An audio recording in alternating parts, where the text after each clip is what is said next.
The AI boom was supposed to change everything for chip makers. Billions of dollars were being poured into companies making GPUs, and investors were all in. One company, NVIDIA, shot straight to the top, even becoming the world's most valuable company for a moment. But what about AMD? They're also in the GPU game. They've been building chips for years, so why are they falling behind while everyone else is soaring? Between early 2024 and early 2025, AMD's stock price dropped by nearly half. That wiped out around $200 billion from their market value. That's a huge loss, especially in a time when AI is the hottest thing in tech. Why isn't AMD riding this wave like NVIDIA? Where did they go wrong? Let's break down what's really happening with AMD and how their past decisions shaped their future, both the wins and the missteps. To understand today's mess, we need to rewind a bit. Back in the 2000s, AMD was locked in a fierce battle with Intel. They were both fighting for control of the CPU market. But Intel had a huge advantage. They had their own factories, which meant they could build CPUs faster and cheaper than AMD, who depended on outside companies like Global Foundries.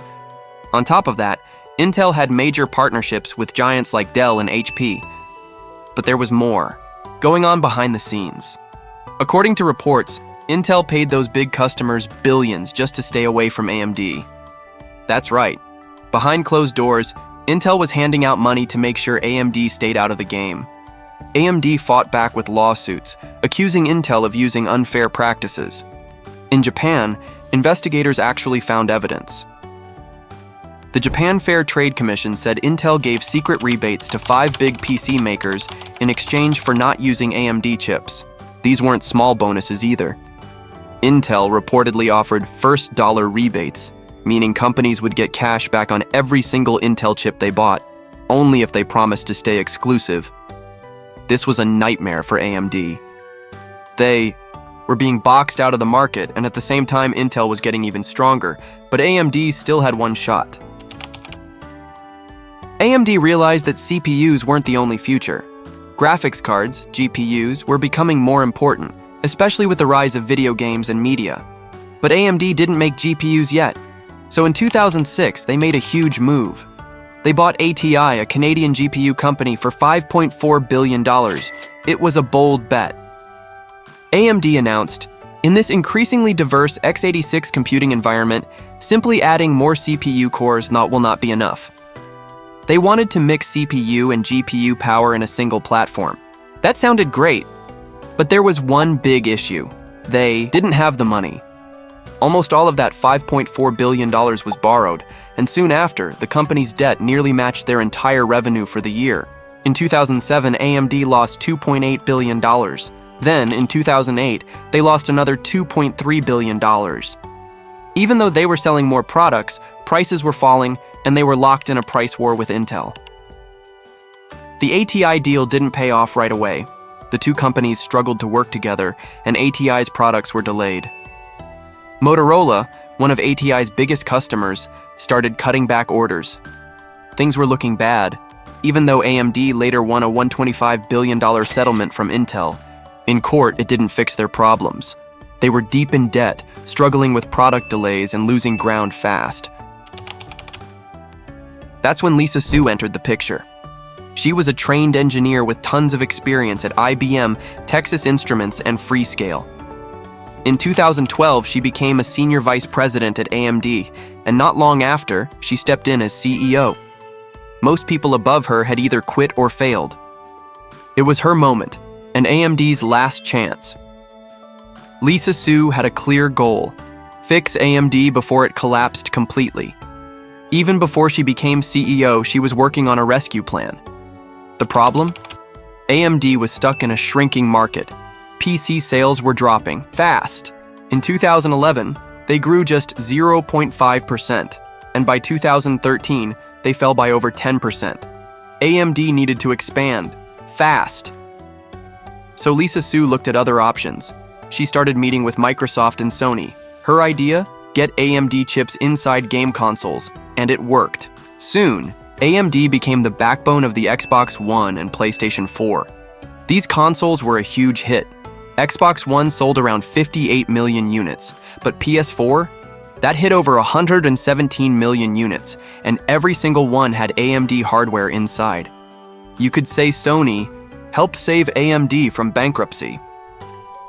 Back in 2012, only 10% of AMD's sales came from anything outside of PCs.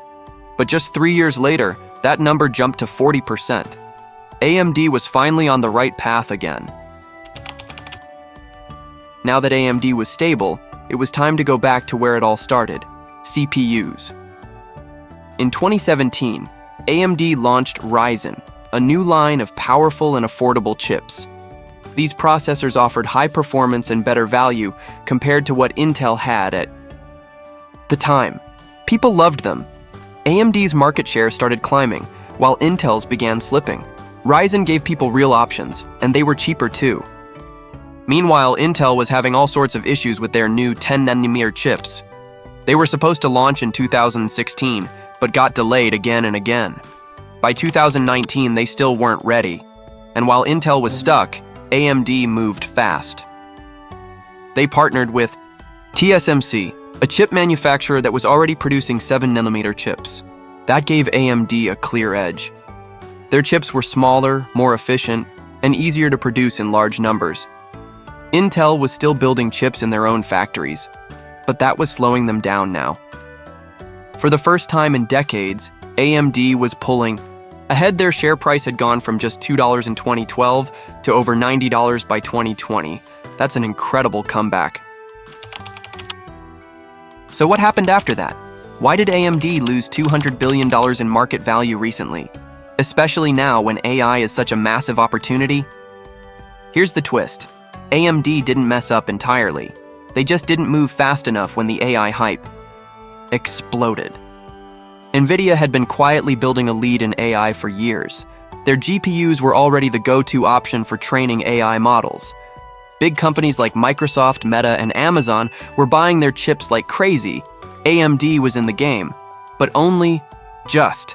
Their AI chips weren't as advanced, and they lacked the software tools and partnerships that NVIDIA had built. AMD's MI300 series chips were announced, but even those didn't grab major headlines or steal any major clients away from NVIDIA. At the same time, investors were expecting AMD to do something big in AI, and fast. But progress was slower than expected. That's why the market turned on them. It wasn't that AMD failed completely, it's that NVIDIA was doing so well and AMD just couldn't keep up. So where does AMD go from here? Well, all is not lost. They still make great CPUs, their GPUs offer strong value, and they've got some momentum in AI, just not as much as NVIDIA. But now they're in a race. They need to win more customers, improve their AI hardware, and build the same kind of software support NVIDIA has. Otherwise, they'll keep falling behind in the biggest tech race of the decade. Lisa Su is still in charge, and she's shown before that she can turn things around. But this time the stakes are even higher, and the window is closing fast. Investors are watching closely. The next big product release could make or break AMD's place in the AI space. In the end, AMD's story is one of ups and downs, of comebacks, missteps, and huge bets. They survived Intel's tactics. They bounced back with Ryzen. They even dominated in the console world. But the AI race is different. It moves faster. It demands more. And right now, AMD is struggling to keep pace. They've come a long way, but the pressure is building again. Can they do it one more time? Or will this AI boom leave them behind? Only time will tell. Thanks for watching. If you found this story interesting, don't forget to hit that like button and subscribe for more videos just like this one. Let us know in the comments. Do you think AMD can recover in the AI race? Or is NVIDIA too far ahead? See you in the next one.